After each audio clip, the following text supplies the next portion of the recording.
Hey everyone. Welcome to this new lecture. In this, we are going to discuss modal verbs. I have picked three of them, that is should, must, and have to. We will see their correct usage in technical writing. Let's move ahead.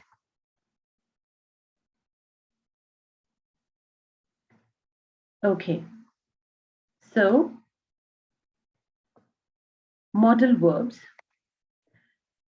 Use of should in formal writing. So should is basically used to express an opinion of a person or a speaker.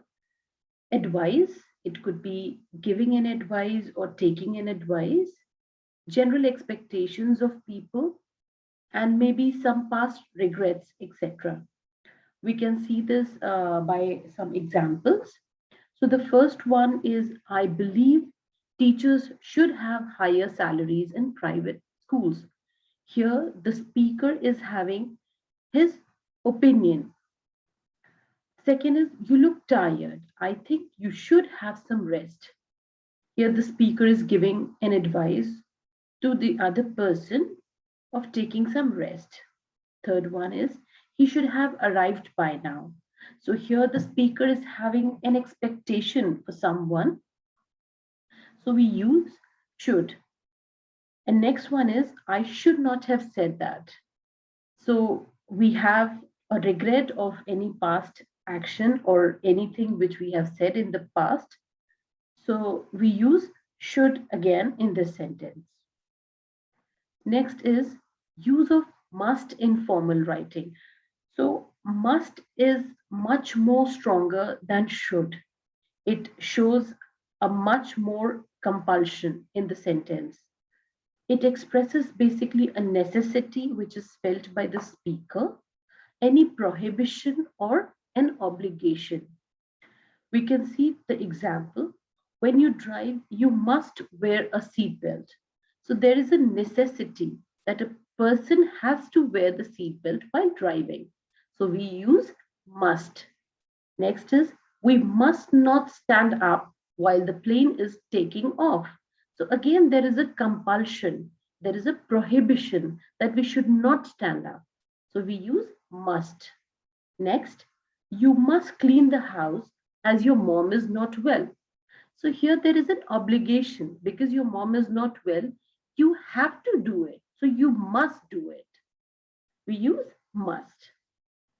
Moving ahead, use of have to in formal writing.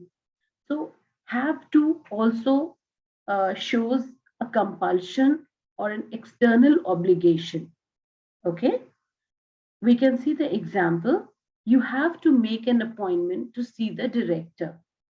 So there is an external obligation from the office of the director that you have to take an appointment.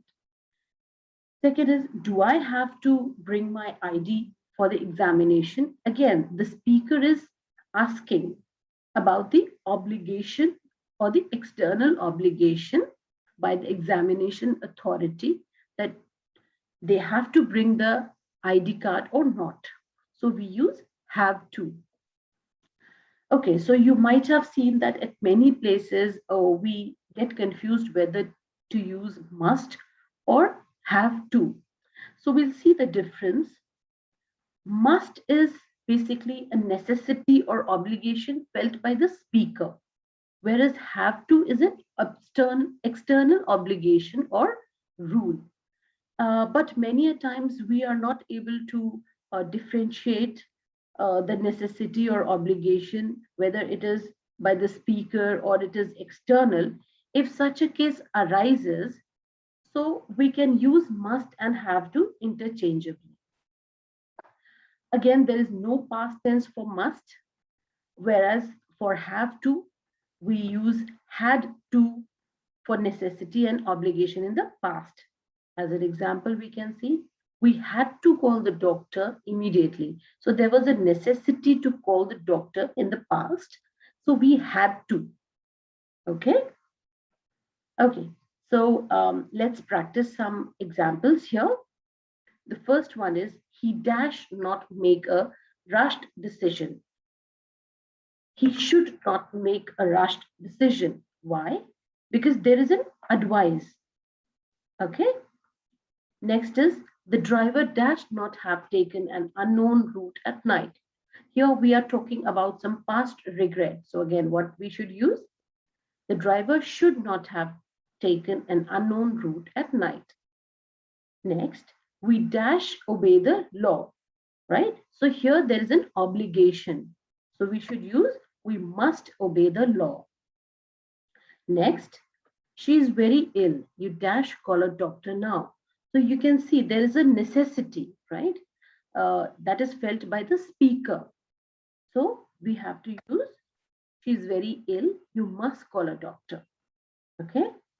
Next, they dash purchase a ticket for entering Taj Mahal. So here there is an obligation by the, there is an external obligation by the authority, right? So they have to purchase a ticket for entering Taj Mahal. So that's all for now.